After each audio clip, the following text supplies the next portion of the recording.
Village VBS 2026க்கு உங்களை அன்போடு வரவேற்கிறோம். இந்த வருடம் விபிஎஸ் மூலம் சிறு பிள்ளைகளை ஆண்டவருக்குள்ள வழி நடத்தணும் அப்படின்னு சொல்லி விபிஎஸ் டீச்சரா உங்களை ஒப்பு கொடுத்ததற்காக ஆண்டவரை துதிக்கிறேன். ஒருவேளை இது உங்களுடைய தனிப்பட்ட தீர்மானம் மட்டும் இல்ல, ஆண்டவரே இப்படிப்பட்ட விருப்பத்தையும் செய்கையில் உங்களிடத்துல உருவாக்கி இருக்கிறார். வேதம் சொல்லுகிறது, தேவன் தாமே தம்முடைய தயவுள்ள சித்தத்தின்படி உங்களுக்கு இப்படிப்பட்ட விருப்பத்தையும் செய்கையையும் உருவாக்குகிறார் அப்படின்னு சொல்லி பிலிப்பியர்ல வாசிக்கிறோம். அப்போ ஆண்டவர் உங்களுக்கு கொடுத்த ஒரு பெரிய ஊழியம் தான் இந்த விபிஎஸ் டீச்சரா இருக்கிறது. ஓகே, ஒரு சிறந்த ஆசிரியரா நம்ம இருக்கணும் அப்படின்னு சொன்னா என்னென்ன தகுதிகள்லாம் இருக்கணும் அப்படின்னு சொல்லி சின்ன காரியத்தை நம்ம பார்க்க போறோம். முதல் காரியம், ரட்சிப்பின் அனுபவம் நமக்கு இருக்கணும். நம்ம ரட்சிக்கப்படலை அப்படின்னு சொன்னா நம்ம முன்னாடி இருக்கிற பிள்ளைகளுடைய ஆத்துமாக்கள் அவ்வளவு விலையேற பெற்றது என்பதை உணர்ந்து கொள்ளவே முடியாது. ஏன்னா ரட்சிக்கப்பட்ட ஒருவருக்குத்தான் ஆத்துமாவின் விலை தெரியும். அவங்கள நம்ம முன்னாடி உட்கார்ந்து இருக்கிற சின்ன பிள்ளைங்கள சிறு பிள்ளைகளா பார்க்க மாட்டோம். அவங்கள ஒரு ஆத்துமாவா பார்த்து பாரத்தோட நம்ம கையில கொடுக்கப்பட்ட அந்த 5 நாட்கள்லயே அவங்கள உருவாக்க முடியும். இன்னொரு காரியம், மறுபிறப்பு அடைந்தவர்களாக இருக்க வேண்டும். மறுபிறப்பு எப்படி அடைய முடியும்? வசனத்தினாலும் ஆவியினாலும் மறுபிறப்பு உண்டாகும். ஒருவேளை இதெல்லாம் சொல்லணுமா அப்படின்னு சொல்லி நீங்க நினைக்கலாம். உண்மையாகவே ரட்சிப்பின் அனுபவம் இல்லை அப்படின்னு சொன்னா நம்முடைய தாளந்த திறமையின் மூலம் அழகா பாட்டு பாடிடலாம், அழகா ஆக்ஷன் பண்ணிடலாம், பிள்ளைங்களை அட்ராக்ட் பண்ற மாதிரி கதை சொல்லிடலாம். ஆனா அவை ஒவ்வொன்றும் ஒரு இன்ஃபர்மேஷனா தான் பிள்ளைங்களுக்கு போகும், ஒரு தகவலா தான் இருக்கும். சகையின்னு ஒருத்தர் இருந்தாராம், குட்டையா இருந்தாராம், மரத்து மேல ஏறினாராம் அப்படின்னு சொல்லி ஒரு கதையா தான் இருக்கும். ஒரு சயின்ஸ் புக்ல, ஒரு தமிழ் புக்ல படிக்கிற ஒரு தகவலா தான் அவங்களுக்கு இருக்கும். ஆனா ரட்சிப்பின் அனுபவத்தோடு, மறுபிறப்பின் அனுபவத்தோடு நம்ம இந்த ஊழியத்தை செய்யும் போது நீங்க பேசுகிற ஒவ்வொரு வார்த்தையும் ஜீவனா மாறும். அது பிள்ளைகளுடைய வாழ்க்கையில கிரியை செய்யும். 2வது காரியம் என்னன்னா, சிறு பிள்ளைகளை வழிநடத்தக்கூடிய இந்த ஊழியம் தேவன் நமக்கு கொடுத்திருக்கிற பெரிய பொறுப்பு. மோசையை ஆண்டவர் உருவாக்குகிற விதத்தை பார்த்தோம்னா, பார்வோனின் குமாரத்தி மோசையை எடுத்து அந்த சொந்த குடும்பத்திட்ட கொடுக்கும்போது சொல்லுவாங்க, இந்த பிள்ளையை எனக்கென்று வளர்த்திடு அப்படின்னு சொல்லி. அதே போலதான் ஆண்டவர் 5 நாட்களும் உங்க முன்னாடி இருக்கிற பிள்ளைங்களை தேவனுக்காக உருவாக்கும்படி ஒரு பெரிய பொறுப்பை கொடுத்திருக்கிறாங்க. பார்வோனினுடைய குமாரத்தினுடைய பார்வையில மோசை எப்படி தெரிஞ்சிருப்பாடு அப்படின்னா, தண்ணியில இருந்து எடுக்கப்பட்ட ஒரு குழந்தையா தெரிஞ்சிருப்பாரு. அந்த குழந்தையை காப்பாற்றும் போது தாதிமாருக்கு தெரிஞ்சிருக்கும், நம்ம காப்பாற்றுற ஒரு ஆண் பிள்ளைன்னு தெரிஞ்சிருக்கும். மிரியாமுக்கு நம்முடைய சின்ன தம்பி அப்படின்னு சொல்லி தெரிஞ்சிருக்கும். யோகபேத் என்ன நினைச்சிருப்பாங்க? நம்முடைய 3வது குழந்தை. அவங்க ஒவ்வொருத்தருடைய பார்வையிலும் மோசே ஒரு சின்ன குழந்தையா தெரிஞ்சா, ஆனா தேவனுடைய பார்வையில மோசேங்கிற தனிநபரை பார்க்கல, அவருக்கு பின்பாக 6 லட்சம் பேரை தேவன் பார்த்தாங்க. இப்ப என் கையில என்ன இருக்கு? எத்தனை தக்காளி இருக்குது அப்படின்னு சொல்லி கேட்டா நீங்க சொல்லுவீங்க ஒரு தக்காளி. ஆனா இல்ல, இதுக்கு பின்னாடி ஒரு தக்காளி தோட்டமே இருக்குது. உள்ள ஒரு கணக்கில் அடங்காத அன்கவுண்டபிள் சீட்ஸ் இது உள்ள இருக்குது. இதெல்லாம் விளைஞ்சிச்சுன்னா அவைகள் ஒவ்வொரு விதையும் 100கணக்கான தக்காளியை கொடுக்க முடியும். அவைகள் இன்னும் சொல்லி பெரிய தக்காளி தோட்டமே இருக்கிறதா பார்க்க முடியும். அதே போலதான் உங்க முன்னாடி இருக்கிற ஒரு குட்டி பிள்ளைய ஒரு பிள்ளையா நீங்க பார்க்காதீங்க. அவங்களுக்கு பின்னாடி தேவன் பெரிய அறுவடையை வைத்திருக்கிறார் அப்படின்னு சொல்லி நீங்க பாருங்க. யாருக்கு தெரிய போகுது? நீங்க வழிநடத்துற ஒரு பிள்ளை ஒரு மோசையா மாறலாம், நீங்க வழிநடத்துற ஒரு பிள்ளை ஒரு எஸ்தரா மாறலாம். அதனால அப்படிப்பட்ட ஒரு பொறுப்புணர்வோடு இந்த ஊழியத்தை செய்யுங்க. 3வது காரியம் என்னன்னு சொன்னா, சிறு பிள்ளைகளுக்கு இடரலாய் ஒரு நாள் இருந்து விடாதீங்க. 5 நாளும் உங்க குட்டி பிள்ளைங்களுக்கு நீங்க தான் ஹீரோ. உச்சில இருந்து உள்ளங்கால் வரைக்கும் ஃப்ரீயா ஸ்கேன் பண்ணிடுவான். அக்கா எப்படி ட்ரெஸ் பண்ணிருக்கிறாங்க, அண்ணன் எப்படி ஹேர் கட் பண்ணிருக்கிறாங்க, அண்ணன் எப்படி சிரிக்கிறாங்க, அண்ணன் எப்படி நடக்கிறாங்க, அவங்களோட ட்ரெஸ்ஸிங் என்ன, மத்த அக்காமார் கூட எப்படி பேசுறாங்க, போன்ல எப்படி பேசுறாங்க அப்படின்னு சொல்லி ஃப்ரீ ஸ்கேன் உங்க குட்டீஸ் அவங்க செஞ்சிருவாங்க. 5 days நீங்க தான் உங்களுக்கு ஹீரோ. பைபிள் சொல்லுது, சிறுவரில் ஒருவருக்கும் நம்ம இடரலா இருக்க கூடாதான். எப்ப எல்லாம் அந்த விபிஎஸ் நினைக்கிறாங்களோ உங்க முகம் உங்களுக்கு ஞாபகத்துக்கு வரும். அதனால உங்களுடைய நடை, உங்களுடைய உடை, உங்களுடைய பேச்சு, உங்களுடைய எல்லா காரியமும் இயேசு கிறிஸ்துவை பிரதிபலிக்கிறதா இருக்கட்டும். அடுத்த காரியம், ஆயத்தம் செய்தல். சின்ன பிள்ளைங்களுக்கு நாளைக்கு எடுக்க போறோம், நமக்கு தெரிஞ்ச கதை தானே, சகேயு கதை தானே, சமாரியா ஸ்திரீ கதை தானே, ஏழை விதவை 2 காசை போட்ட கதை தானே அப்படின்னு சொல்லி மாத்திரம் நமக்கு தெரிஞ்ச கதை தானே அப்படின்னு சொல்லி விட்டுறாதீங்க. 3P ஞாபகம் வச்சுக்கோங்க. முதல் காரியம் பிரேயர், ஜெபம் பண்ணுங்க. அடுத்தது பிளான், திட்டமிடுங்க. 3வது காரியம் ப்ரிப்பேர் பண்ணுங்க. ஜெபத்தோட நாளைக்கு பிள்ளைங்க கிட்ட என்ன சொல்ல போறோம் அப்படிங்கறத பிளான் பண்ணி ப்ரிப்பேர் பண்ணும்போது நிச்சயமா பிள்ளைகளுடைய வாழ்க்கையில நீங்க சொல்ற கதை ஒரு பெரிய தாக்கத்தை உருவாக்கும். ஒருவேளை எப்பயுமே தெரிஞ்ச கதை தானே அப்படின்னு சொல்லி நீங்க எப்படி தொடங்கலாம்? உங்களுக்கு சகைய கதை தெரியுமா? எத்தனை பேருக்கு தெரியும்? கையை தூக்குங்க. அப்படி எல்லாம் சொல்லாம விதவிதமான முறைகள்ல வேற வேற மாதிரி அவங்களுக்கு அழகா தொடங்குங்க. எல்லாரும் ஒரு மனுஷனை கேலி பண்ணாங்க அப்படின்னு தொடங்கலாம். அல்லது தெருவுல ஒரு நாள் பயங்கர சத்தம் கேட்டுச்சு, என்னடா சத்தம் அப்படின்னு சொல்லி பார்த்தா ஜீசஸ் அந்த வழியை வந்துட்டு இருந்தாங்கன்னு சொல்லலாம். அல்லது ஒருத்தர் ஒரு பெரிய மனுஷர் ஒரு மரத்து மேல ஏறினாரு அப்படின்னு சொல்லி வேற விதமா அப்படியே தொடங்கி அழகா அந்த கதையை நீங்க கொண்டு வரலாம். ஒரு காரியம் ஈஸியா உங்களுக்கு புரிஞ்சுக்கிற மாதிரி சொல்றேனே, இன்றைய இட்லி நாளைய உப்புமா அப்படின்னு சொல்லி சொல்லுவாங்க. இன்னைக்கு இட்லி மீதம் ஆயிடுச்சா, நாளைக்கு அதை உப்புமாவா செஞ்சிடலாம் அப்படின்னு சொல்லுவாங்க. இன்னைக்கு நம்ம சொன்ன மாதிரியே நாளைக்கு இட்லி மாதிரியே கொடுக்கணும்னு இல்ல, அதை உப்புமாவா மாத்தி கொடுக்கலாம். இட்லி மாவு ஒரே மாவு தான், ஆனா அதுலயே மினி தோசை செய்யறோம், ரோஸ்ட் தோசை செய்யறோம், வெங்காய தோசை செய்யறோம், எக் தோசை செய்யறோம். இப்படி வெரைட்டியா செய்யற மாதிரி கொடுக்கப்பட்ட கதை அல்லது சம்பவம் ஒன்றா இருக்கலாம். ஒவ்வொரு நாளும் வெரைட்டியா நம்ம அவங்களுக்கு கொடுக்கறதுக்கு அறிந்திருக்க வேண்டும். அதுக்காக தான் பிரேயர் பண்ணணும், பிளான் பண்ணணும், ப்ரிப்பேர் பண்ணணும். அடுத்ததா மனப்பாட வசனத்தை நம்ம சொல்லி கொடுக்கும் போது இப்ப நிறைய விதவிதமாக மனப்பாட வசனத்தை சொல்றதுக்கு முறைகள் இருக்குதா, ஆனா ஒரே ஒரு முறையும் மறக்கவே கூடாது. பரிசுத்த வேதாகமத்தை கையில எடுத்து அந்த வேத பகுதியை நம்ம அவங்களுக்கு சொல்லணும். அப்ப பிள்ளைகளுடைய இருதயத்துல இந்த வசனம் பரிசுத்த வேதாகமத்துல இருக்குது, அது உயிருள்ள வசனம், ஜீவனுள்ள வசனம் அப்படிங்கிறது புரியும். அதனால 5 நாளும் வெரைட்டியா நீங்க மனப்பாட வசனம் சொல்லி கொடுத்தாலும் வேதாகமத்திலிருந்து நீங்க வேதத்தை திறந்து ஒரு நாளும் ஒரு முறையாகிலும் நீங்க கற்றுக் கொடுத்து விடுங்க. ஓகே, இன்னொரு முக்கியமான காரியம் உண்டு.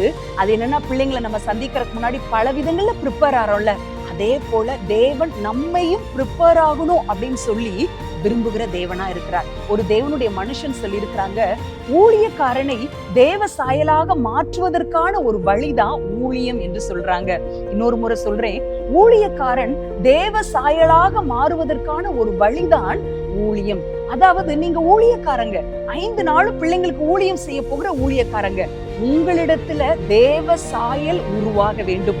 பிள்ளைகளுக்காக ப்ரிப்பேர் பண்ற அதே நேரத்துல என்னுடைய வாழ்க்கை, தனிப்பட்ட வாழ்க்கையில தேவனுடைய சாயலை நான் இன்னும் பெற்றுக்கொள்வதற்கான ஒரு வழி, பெற்றுக்கொள்வதற்கான ஒரு வாய்ப்பு தான் இந்த VBS ஊழியம் அப்படின்னு சொல்லி நம்ம நினைக்கும் போது நிச்சயமா சொல்றேங்க, இந்த 5 days VBS நாட்கள் அவருடைய ஆத்துமா, விலையேற பெற்ற அவருடைய ஆத்துமாவை நீங்க தேவனுக்காக சொந்தமாக்கி கொள்வீங்க.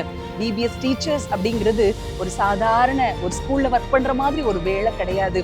அது தேவனுக்காக பொறுப்போடு செய்ய வேண்டிய வேலை, தேவனுடைய வேலை. அது அவசரமான வேலை, அது அவசியமான ஒரு வேலை.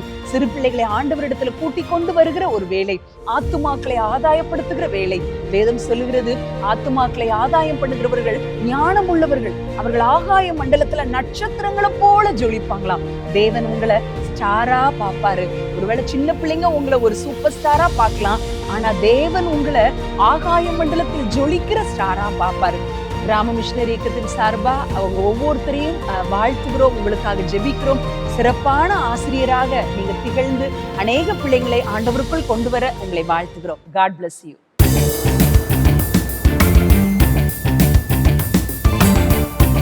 இந்த வருடம் VBSின் தலைப்பு எனது இயேசுவுக்கு எனது பரிசு.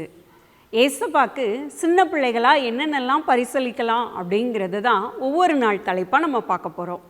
இந்த நாள்லையும் முதல் நாள் தலைப்பு எனது இருதயம். இருதயத்தை ஏசப்பாக்கு நம்ம பரிசளித்தால் தான் மற்ற எல்லாவற்றையும் நம்ம கொடுக்க முடியும். நம்ம கொடுக்குற எல்லா பரிசையும் விட பெஸ்ட் பரிசு நம்மளுடைய இருதயம்தான். அதைத்தான் இந்த நாளில் நம்ம பார்க்க போகிறோம். நம்ம இந்த நாளுக்கான பாட்டு ஆக்ஷன் பார்க்கலாமா?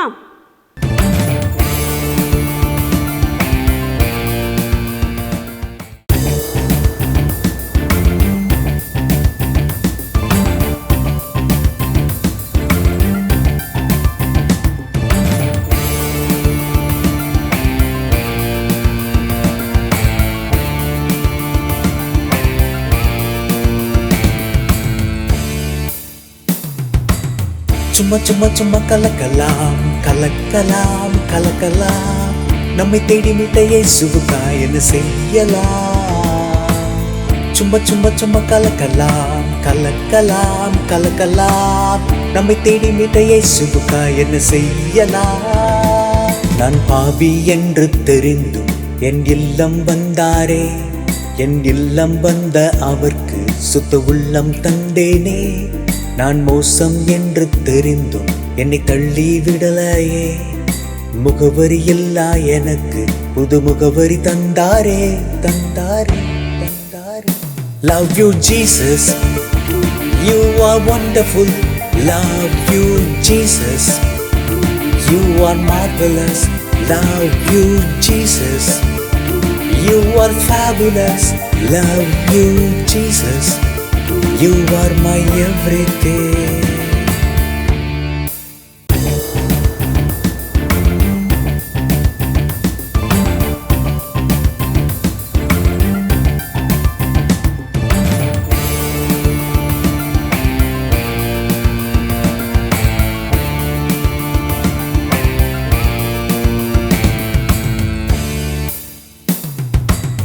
சும்மா சும்மா சும்மா கலக்கலாம், கலக்கலாம், கலக்கலாம். நம்மை தேடி மீட்ட இயேசுவுக்காய் என்ன செய்யலாம்? சும்மா சும்மா சும்மா கலக்கலாம், கலக்கலாம், கலக்கலாம். நம்மை தேடி மீட்ட இயேசுவுக்காய் என்ன செய்யலாம்? நான் பாவி என்று தெரிந்தும் என் இல்லம் வந்தாரே.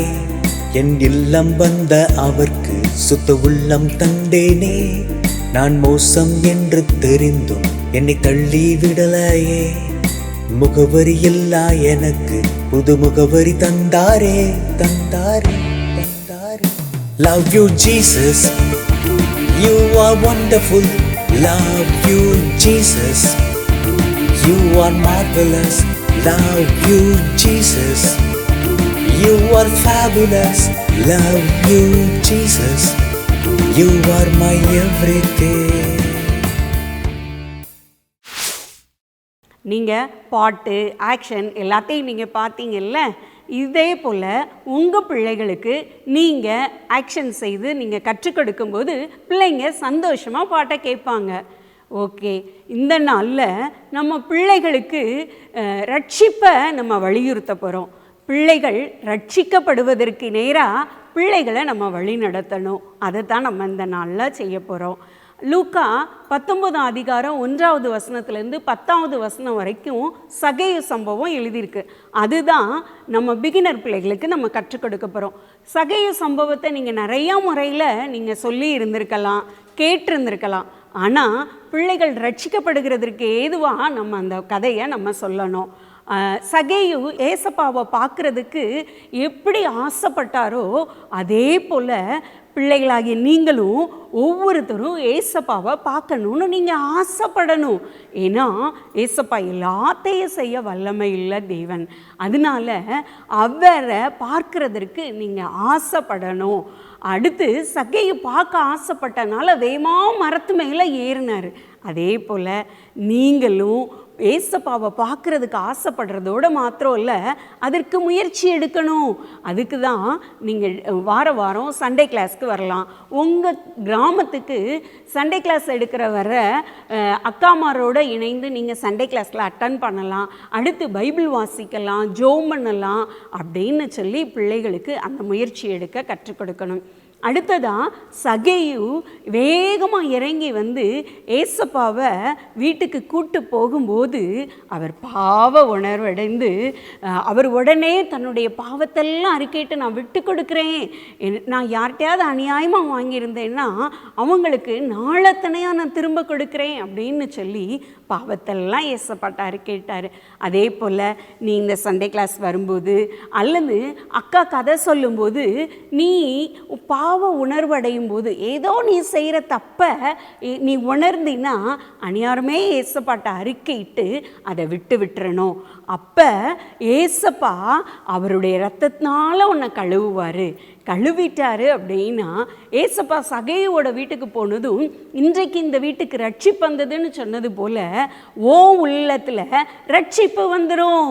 நீயும் ஆபிரகாமின் பிள்ளையாய் மாறலாம். அதே போல் நீயும் ரட்சிக்கப்படலாம். ஏசப்பாவோட ரத்தம் இல்லைன்னா நம்மளுடைய இருதயத்தை யாராலையும் கழுவவே முடியாது. ஏசப்பாவோட ரத்தம் மட்டும்தான் நம்மளுடைய உள்ளத்தை கழுவ முடியும். அதோடு மாத்திரம் இல்லை, பாவங்களை நம்ம அறிக்கை செய்து விட்டு விடும்போது தான் அந்த ரட்சிப்பை பெற்றுக்கொள்ள முடியும் அப்படிங்கிறத நம்ம வலியுறுத்தி நம்ம சொல்லணும். இதே போல் பெரிய பிள்ளைகளுக்கு, ஜூனியர் பிள்ளைகளுக்கு எடுக்கிற டீச்சர்ஸ் சமாரியா ஸ்திரீயோட சம்பவத்தை இதே மாதிரி ரட்சிப்போட இணைத்து நீங்கள் சொல்லி கொடுக்கலாம். அடுத்ததாக நம்ம இந்த நாளுக்கான மனப்பாட வசனத்தை பார்க்க போகிறோம்.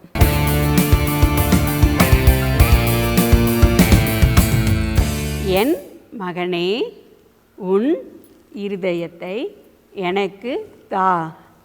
நீதிமொழிகள் 23:26.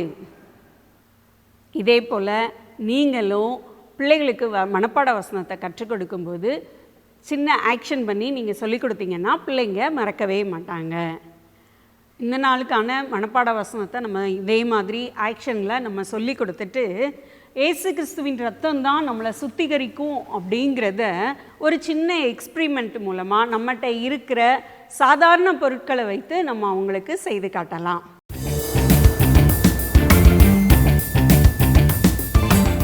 அது எப்படின்னு இப்போ பார்ப்போமா?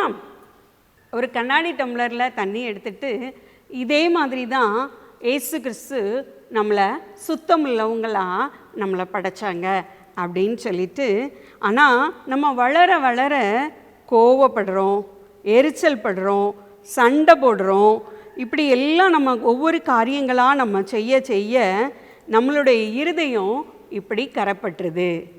இப்படி கரப்பட்ட இருதயத்தை நம்ம ஏசப்பாக்கிட்ட கொண்டு வந்து ஏசப்பாட்ட நம்மளுடைய பாவங்களை நம்ம அறிக்கை செய்யும்போது, எப்படி சகேயு அறிக்கை செய்தாரோ அதே போல் நம்ம அறிக்கை செய்யும்போது ஏசு கிறிஸ்து நம்மளுடைய பாவங்களுக்காக சிந்தின இரத்தத்தை நமக்கு ஊற்றி நம்மளுடைய பாவங்களை எல்லாம் கழுவி சுத்திகரிக்கிறார். சுத்திகரித்ததும் கரைப்பட்ட நம்மளுடைய இருதயம் திரும்பவும் சுத்தமான இருதயமாக மாறிடுது. இதே போல தான் ஏசு கிறிஸ்துவின் ரத்தம் நம்மளை கழுவி சுத்திகரிக்குது. ஏசு கிறிஸ்துவின் ரத்தத்தினால மட்டும்தான் நம்மளுடைய பாவத்தை கழுவி சுத்திகரிக்க முடியும் அப்படிங்கிறத நம்ம பிள்ளைகளுக்கு செய்து காட்டலாம். இதே போல் நீங்களும் உங்களுடைய பிள்ளைகளுக்கு கற்றுக் கொடுங்க. இந்த நாளுக்கான எல்லா காரியங்களையும் நம்ம முடிச்சிட்டோம்ல, அதனால் ஒரு சின்ன ஜெபம் பண்ணி முடிச்சிருவோமா? ஜெபம். இயேசுப்பா, உம்மை துதிக்கிறோம் ஆண்டவரே, ஸ்தோத்திரிக்கிறோம். இந்த வேளையிலேயும் சுவாமி அப்பா, அந்த விபிஎஸ் எடுக்க இருக்கிற ஒவ்வொரு ஆசிரியர்களையும் உடைய கரத்தில் கொடுக்குறோம் ஆண்டவரே. அப்பா தகப்பனே, இந்த காரியங்களை கற்றுக்கொண்டு அப்பா அவங்க தங்களுடைய பிள்ளைகளுக்கு கற்றுக் கொடுக்கும்போது ஒவ்வொரு பிள்ளைகள் உள்ளங்களையும் நீர் இடைபடுங்கன்னு ஜெபிக்கிறோம் ஆண்டவரே. அப்பா, ஆசிரியர்களை உம்முடைய பரிசுத்த ஆவியானவரால் நீர் நிறைத்து எடுத்து பயன்படுத்துங்கன்னு ஜெபிக்கிறோம். அப்பா தகப்பனே, அவர்களுடைய வார்த்தையை, அவர்கள் செய்கிற காரியங்களை பார்க்கிற கேட்கிற ஒவ்வொரு பிள்ளைகளும் தங்களுடைய இருதயத்தை இயேசுவுக்கென்று பரிசளிக்கிறவர்களாக மாறட்டும்னு நாங்கள் ஜெபிக்கிறோம். உம்முடைய கிருபையுள்ள கரத்தில் தாழ்த்தி அர்ப்பணிக்கிறோம். நீர் பொறுப்படுத்திக்கோங்க. இயேசுவின் மூலம் ஜெபிக்கிறோம் நல்ல பிதாவே, ஆமேன்.